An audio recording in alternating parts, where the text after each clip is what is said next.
Will the Premier League title be over this September or maybe early October? That's a very big question we'll be taking a critical look at, even as the Premier League hots up this weekend.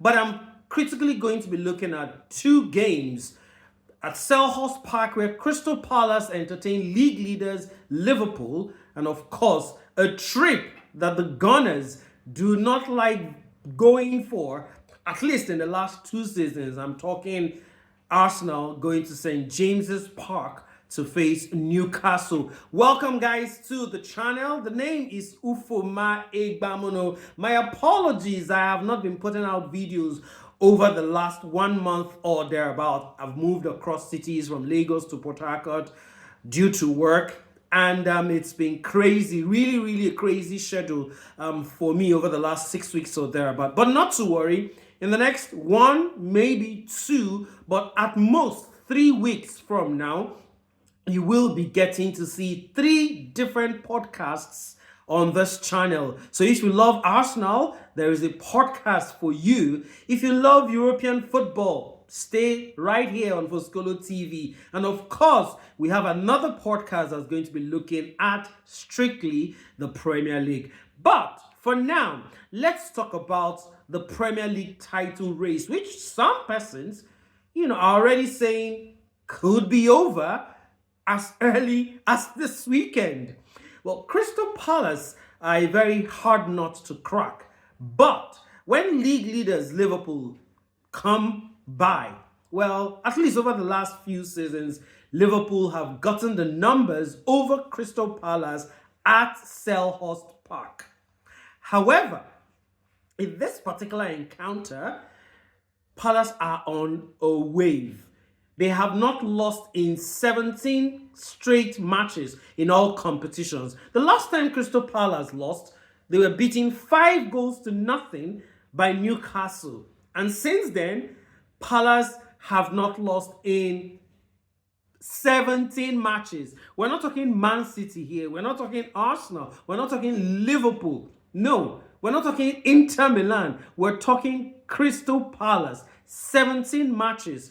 Oliver Glasner has actually done an amazing job right there. And in those 17 matches, they've won 2 trophies. If you count the Community Shield, I don't. But they won 2 trophies. They beat Manchester City in the FA Cup final. And they also picked the Community Shield in their battle against Liverpool. That's a game Anna Slot is still seething from. But anyway, they come into this game having conceded only 9 goals in those 17 matches, and they've kept 9 clean sheets. That is a very tough record they want to put on the line. However, I have to say Liverpool do always have their numbers when they go to Selhurst Park. Now, for this particular game, critically, Hugo Ekitike, the Liverpool man who has been firing on all cylinders since his move from Eintracht Frankfurt, will be missing. That's because of a very silly yellow, which led to a red that he got against Southampton in the Carabao Cup in midweek. Much has been said about that yellow card, but hey, I think we're just blowing it out of proportion. It was a reflex. It was a stupid thing to do, I agree. I don't quite agree with Anna Slot coming out publicly to call it silly and stupid. But hey, he is the manager. He, has every right to say what he wants to say. But I think it was just, reflex action and emotions getting the better of him. However, this has now put the manager, I'm talking the Liverpool manager now, in a bit of a tight spot, knowing that his summer record signing, Alexander Isak, is not 100% fit yet. Never mind the fact that he scored against Southampton in the Carabao Cup. What's going to happen in that one? Well, Isak most likely would start. Unfortunately for Liverpool, they would not have the cover of a Hugo Ekitike on the bench, or a situation where Ekitike starts and then you can bring off Alexander Isak from the bench, and I think maybe that's what the manager envisaged that made him come out publicly in midweek to call Ekitike's action silly and stupid. Well, another question Liverpool fans might be asking is who starts on the left wing? Chiesa had a very, very amazing game against Southampton, and a section of the Liverpool fans are already asking, hey, could he not be in the starting lineup, considering that Gakpo has not really been firing on all cylinders? Well, all of these questions is what Arne Slot will have to juggle with, knowing that once again he does not have enough defensive covers.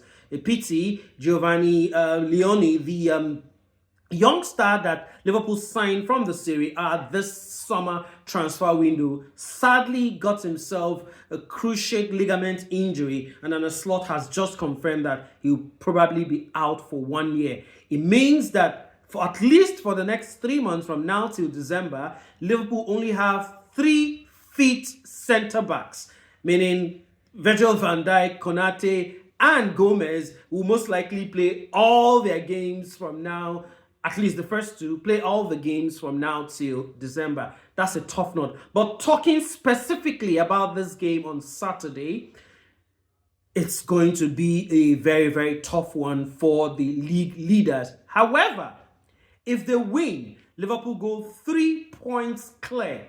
And that's where the problem is for their nearest and possibly only challenger this season. I'm talking Arsenal. The Gunners go to Newcastle to actually face the home side in a game that over the last 2 seasons, Arsenal have not traveled well to that particular venue. In fact, Arsenal have lost 4 of the last 5 games against Newcastle. The caveat, a Newcastle that had Alexander Isak.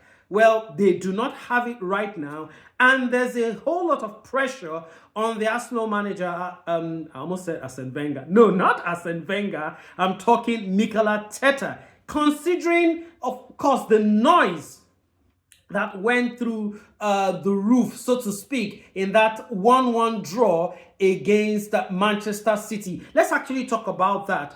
Because a lot of people, there are a few persons who think that the Arsenal fans are probably just crying or wailing because they just want to wail. But I guess for most football fans, even if you're not an Arsenal fan, you could tell that the midfield selection against City was not good enough.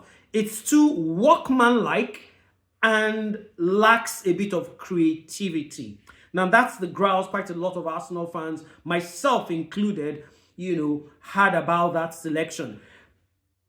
Now, that midfield, as lack of creative as they may seem, might be actually a good midfield against a very physical Newcastle side.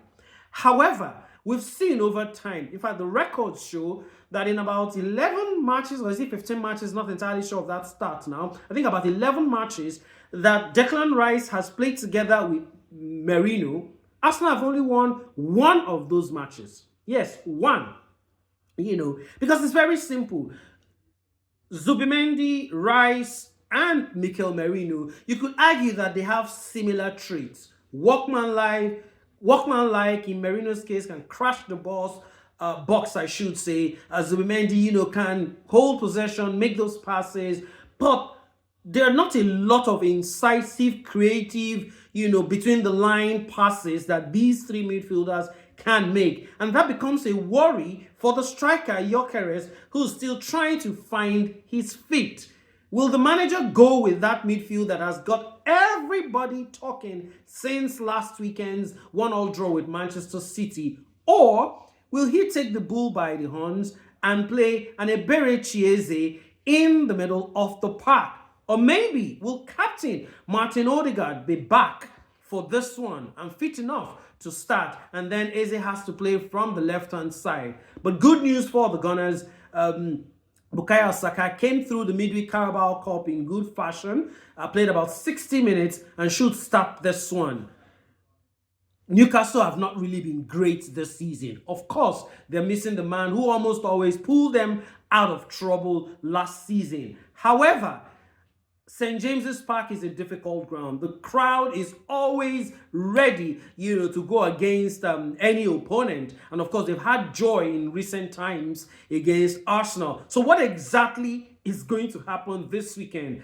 Can you imagine a scenario where Liverpool beats Crystal Palace in the Saturday game and then go 8 points clear, and of course Arsenal find a way to drop points? Either they don't win or they lose, meaning they could be 8-7 points behind Liverpool.